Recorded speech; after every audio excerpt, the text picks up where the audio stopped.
নয়, কোচবিহারের ঢাংঢিংগুড়ি পঞ্চায়েতেও নিশীথ প্রামাণিক বিজেপি প্রধান মাম্পি সরকারের সঙ্গে দেখা করেন আজ নিশীথ প্রামাণিক। বিজেপি প্রধানের পাশে থাকার আশ্বাস দিয়েছেন নিশীথ। গতকাল এই ঢাংঢিংগুড়ি পঞ্চায়েতে হাতছাড়া হয়েছে বিজেপি।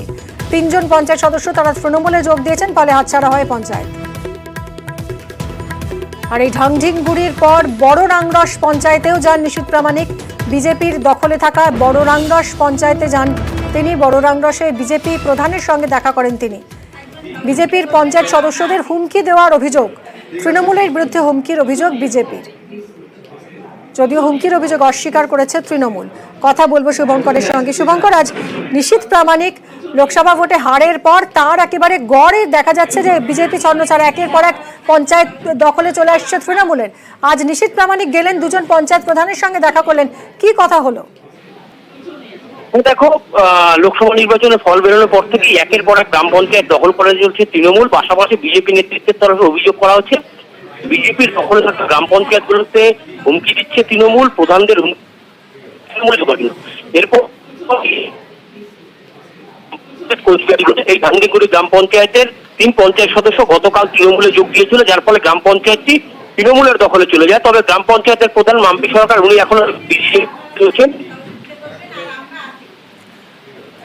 দেখা করেন প্রামাণিক সহ বিজেপির বিধায়করা তাকে সব ধরনের সহযোগিতার আশ্বাস দেন এবং বলেন ভয় পাওয়ার কিছু কারণ নেই, তৃণমূল যতই হুমকি দিক আমরা তোমার পাশে আছি, তারা কোনোভাবেই কিছু করতে পারবে না।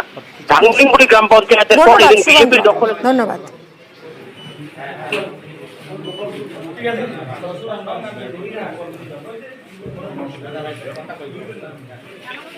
আমরা বিভিন্ন গ্রাম পঞ্চায়েতগুলোতে গিয়েছি, বিভিন্ন আমাদের যারা যে সমস্ত অঞ্চলগুলো আমাদের দখলে রয়েছে এবং পাশাপাশি যারা সাধারণ কর্মী তাদের সঙ্গে আমরা কথা বলছি।